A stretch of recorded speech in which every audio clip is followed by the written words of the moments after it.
welcome back to Tariq Talk. Today, I'm in eCENTRE Pompidou in Paris, one of the most iconic and radical museum spaces in the world. From the outside, the building immediately sets the tone. With its exposed pipes, bold colors, and inside-out architecture, the Pompidou feels less like a traditional museum and more like a machine for culture, something alive, constantly moving, constantly evolving. And that energy continues as you step inside. The museum unfolds across multiple levels, each one offering a different perspective on modern and contemporary art. There's a sense of openness here, large, flexible spaces that allow the exhibitions to breathe and expand. As you move through the galleries, you're not just following a fixed path, you're navigating a landscape of ideas. The collection itself is one of the most significant in the world, tracing the evolution of modern art through movements like Cubism, Surrealism, and Abstract Expressionism, and into contemporary practices that challenge and redefine what art can be. You encounter works by artists who have shaped the language of art as we know it. Paintings, sculptures, installations that feel both historical and still incredibly present.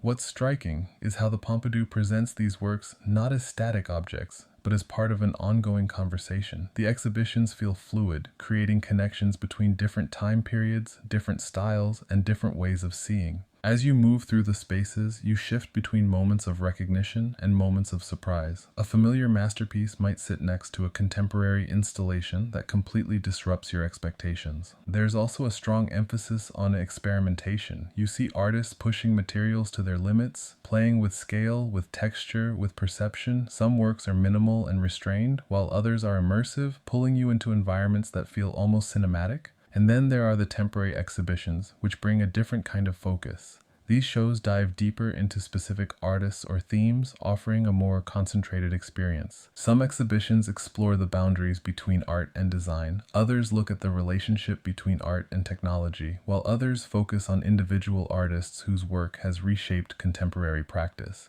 There's a sense that the museum is constantly in dialogue with the present, responding to new ideas, new technologies, and new ways of thinking about art. What also makes the experience unique is the way the building frames the city. As you move upward, the view of Paris begins to open up. Through the large windows and from the terraces, the city becomes part of the experience, almost like another layer of the exhibition. You see the rooftops, the streets, the movement of people, and it creates this connection between the art inside and the life happening outside. The Pompidou doesn't separate art from the world, it places them in conversation. As you move through the museum, there's a constant shift between past and present, between structure and freedom, between the familiar and the unexpected. It's a space that invites exploration, curiosity, and reflection. And by the time you leave, you don't just feel like you've seen art, you feel like you've moved through a living archive of ideas, one that continues to expand and transform with every step.